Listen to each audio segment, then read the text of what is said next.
Another month of over 170,000 migrants illegally crossing our southern border. As the problems there continue to get worse by the day, teachers' unions dictating CDC guidelines affecting millions of kids, and genocide in China, and why the NBA doesn't seem to care very much about that. And for more on that, we want to welcome in now Tennessee Senator and the author of the book, The Mind of a Conservative Woman Seeking the Best for Family and Country, Marsha Blackburn. Good morning to you, Senator. Good morning. I'm delighted to join you on set. We're delighted to have you. What a treat, Yes. finally. This is a treat. This is a treat, and a sign that things are slowly returning to normal.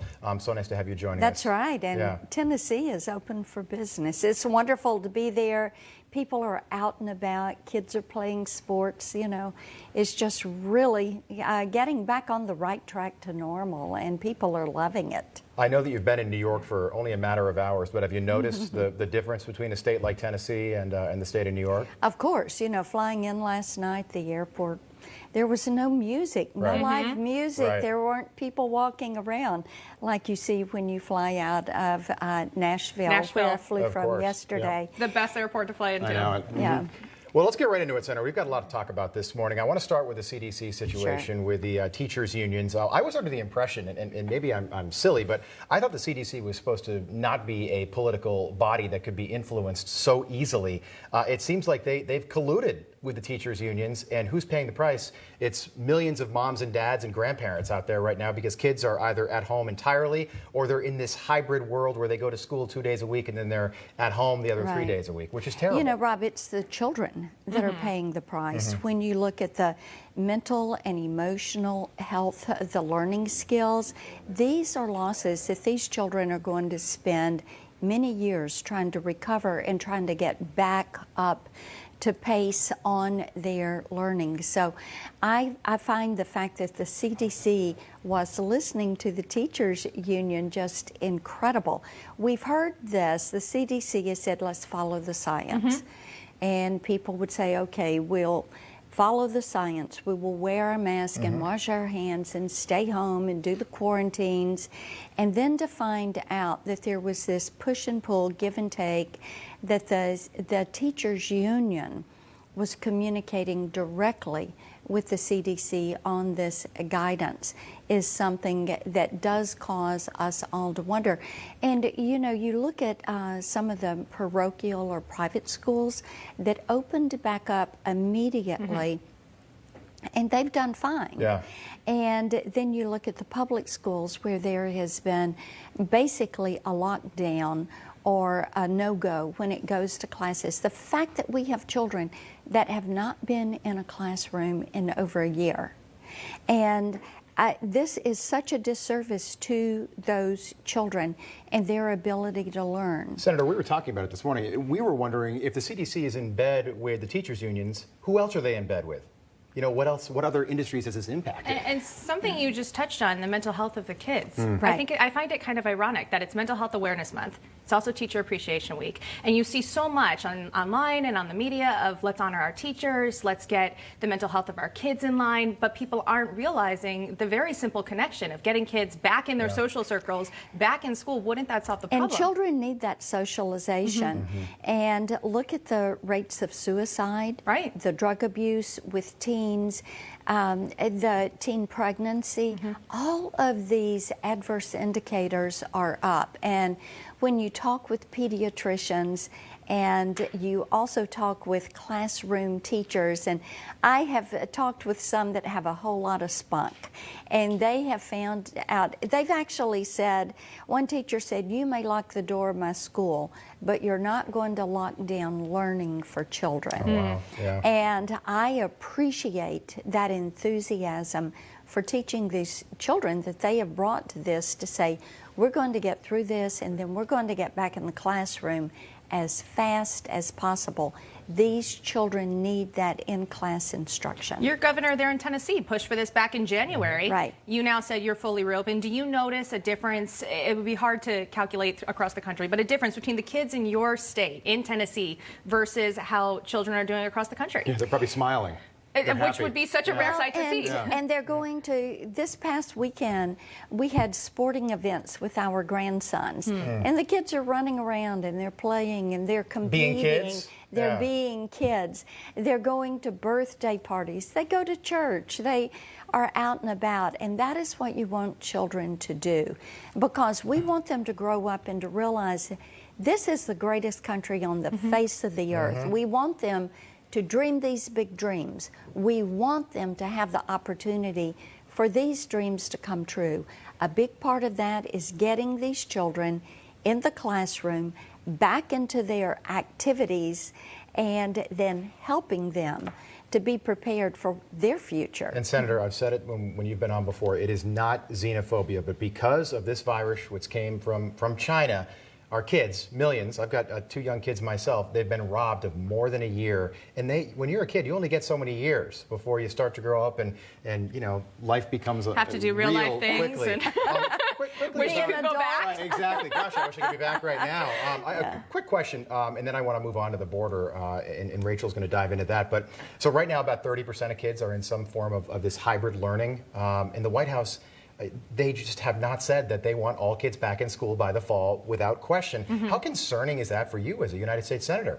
It is astounding to me that we would have gone this far. Vaccines are out there. Thank you, President Donald Trump and Operation Warp Speed and these great scientists that did this. But teachers can all get vaccinated.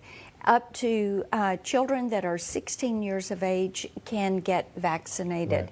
So there is no reason to not be in school and have these kids in-person learning. And the fact that this is not pushing forward, I would be doing, if I were a school superintendent, I would be doing everything I could do to open the doors and get the kids in school. If I were a governor, I would be pushing to get these kids in school. And I think Iowa was the first state, a good female mom, grandmom governor, the first one to get the doors open and kids back in school for in-person learning. Yeah, it's not just the kids, it's everyone at home that's been adjusting over the past year and a half. Let's shift now to the border, the crisis at the southern border. Just recently, we've seen 4 people died in a boat that capsized off San Diego. We also saw 90 people were found inside a home in Houston, all while President Biden went on NBC News and said it's under control. Yeah, we Quote, got it. It's under no control. worries. How concerning is that, and why is it that it's not getting more attention? I thought after the address that people would notice it wasn't being talked about. And some are saying, oh, well, the other media stations are just elaborating on this story. But it is a crisis. It's clear in front of us. Well, Why CNN says we're lying. Right. You know, flatly. They say that, well, that's not really what's happening. It's a misrepresentation. All they need to do is go down there and they will see for themselves. Right. And the vice president should be down there and see for herself what is happening. You know, go out with some of the sheriffs and the Border Patrol on their rounds and take a look at what is there, what is happening. It's a humanitarian crisis. It is indeed a national security crisis because, Rachel, every town's a border town. Every state is a border state. One of the main things when we are talking with our local mayors, county mayors, sheriffs, police chiefs, they will tell you they are seeing such an uptick of this meth and fentanyl coming back into their communities. They didn't have this at this level a year ago. They had, pardon me, seen a decrease in what was coming into their communities during 2019, 2020. And now there is another uptick. And the fact that marijuana is being laced with fentanyl, adversely impacting kids, and the whole situation is out of control. It is a crisis. And the American people do not realize, we've had sheriffs on and people from the Border Patrol, it can take less than a day from illegally crossing to getting to main streets throughout the country. And, and it's deadly, and it's a crisis. In the Biden administration, talk about gaslighting the American people. That joke of a speech that we saw last night, that empty chamber, just very bizarre. The senator is with us when we come right back, but I did want to ask you about our vice president. She has yet to go. She's yet to talk about it. She wants to go to the countries in Central America and deal with it at the root. You served with Kamala Harris. How concerned are you about this? I'm very concerned. Do we need to address the root causes? Absolutely, and I've said that for years, that these countries do not want the cartels and the communists running their country. Right. You look at what has happened to Venezuela, and people are going, hey, wait a minute, do we need to be working with them? Absolutely. Can you throw money at it and say, fix it? No. Yeah. That's not going to happen. It is going to take a deeper dive and greater attention, and you have to work the root causes, and then you have to work also the symptoms. And the crisis at the border is what is happening right now, with people rushing to that border. As we would say in Tennessee, y'all come. And people heard Joe Biden say, y'all come, and they came. It's as simple as that. And the cartels are sophisticated, they are wealthy, they are organized, and they are taking advantage And they're of getting this. wealthier by the day. And the president just raised the refugee Disheartening. cap to Yeah. over 62,000 now. Senator Marsha Blackburn, so nice to have you in studio with us. She is sticking around after the break. She's gracious enough to stay with us for more than one segment. We begged her, she said yes. My first day back after my little break, too. What a treat for me. I know, look at you. Stay with us, more with the senator. Continuing our very special conversation with our guest this morning. So joining us now for more, live in studio, Tennessee Senator and author of the book, The Mind of a Conservative Woman, Seeking the Best for Family and Country, Marsha Blackburn. Good morning and welcome Good back. morning. Thanks for you. sticking An with us. excellent book, by the way. Senator, I want to talk about the situation in China. We've spoken about this many times before, and I don't get the logic here at all. So Major League Baseball can no longer have their All-Star game in Atlanta, Georgia, okay? But the NBA can continue to operate and make billions of dollars. They've been there televising games since the early 1990s without anybody saying anything, including the players, by the way, despite some of the atrocities that are still taking place in China.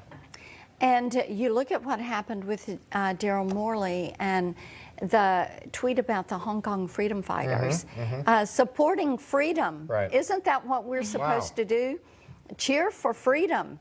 And you look at the Chinese Communist Party and the atrocities against the Tibetans, Inner Mongolians, the way they treat the Taiwanese, the genocide that is there in Xinjiang, And my question for Adam Silver, I know he says he majored in political science, so he understands. He understands, the yeah. Chinese Communist Party. But when has he been to Xinjiang? When has he asked the CCP about what they're doing to the Uyghurs? Why are they persecuting this Muslim minority? Why are they trying to rid them from the face of the earth? Why are they using them as slave labor? Does he insist that the factories that are making NBA licensed products not use slave labor? And why are they holding these individuals in concentration camps? And of course, they refer to them as re-education camps. And I just think that this is a situation. What we have to realize is the Chinese Communist Party is intent on global domination. That is their goal. They intend to rule the world. They are partnering up with Russia, with the Iranians, with the North Koreans, and we know China is our adversary. So how do you deal with your adversary? Does Joe Biden know that, by the way? My hope is that every day he realizes more and more China is not our friend. Yeah.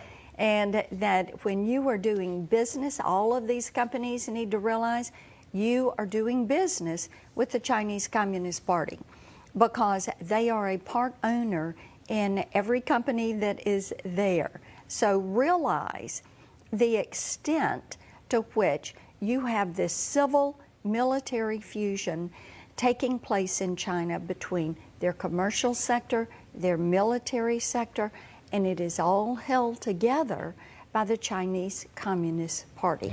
And Senator, touching back on the NBA for a moment, because people get so frustrated when they see athletes speaking out about their opinion, giving their political advice, and they want them just to, what was it, the phrase that got everyone all up in arms, to shut up and dribble. You know, remember that whole debate that went on, and they just wanted people to stick to their sport. Right. But why is it that we see them so outspoken on certain topics, but when it comes to such as the Uyghur Muslims, do you think that Americans are just unaware of what's happening and maybe not informed enough that, as you mentioned, the NBA is still being broadcast in China, making millions, billions of dollars, billions of dollars doing so? Do you think the average American just doesn't know what's happening?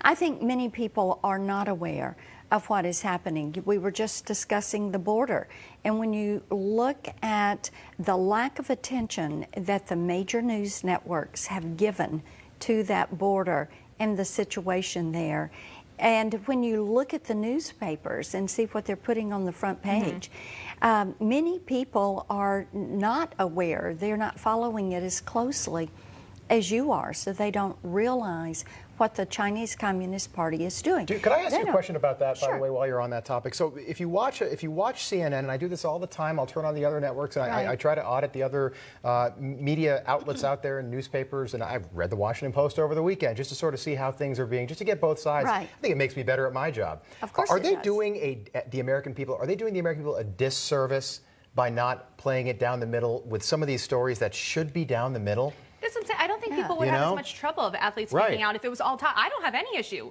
They're human beings. Give your opinion. But know your influence and know your impact and talk about everything. And also realize that you have to find a way to agreeably disagree. Right. That is a Absolutely. big part of critical thinking skills. There again, something that we want individuals to learn when they go to a higher education institution. Right. We want to open up their mind to thinking issues through, not narrowing their focus and saying, if you disagree with me, I cannot have a conversation with you. Should Adam I Silver say be it's- fired? Should somebody else be running the NBA? Should he be taking a role? Because he could be a leader when it comes to this topic. He could be a leader. This is something for the NBA to have a discussion on as to how they're going to approach this, because right now, when they continue to be so cozy with China and the Chinese Communist Party, it appears to be a double standard and a hypocrisy. This is something that frustrates the American people. And when they have that awareness, Rachel, what they will say is, well, over here you're saying this, but over here you're saying that. And there is not that respect for other individuals. Our nation has been well served by robust, respectful debate in the public square. And when you have these inconsistencies, when you have hypocrisies, when you have big tech shutting people down for something they disagree with, you do not have that ability for people to say, okay, I'm open-minded. Tell me your side of the story. Right. What do you think? Change my mind. And even if they didn't change their mind, that's how we grow as individuals. It's insane almost to think about. Just this week, we're waiting to find out if former President Donald Trump is allowed back on Facebook and Twitter.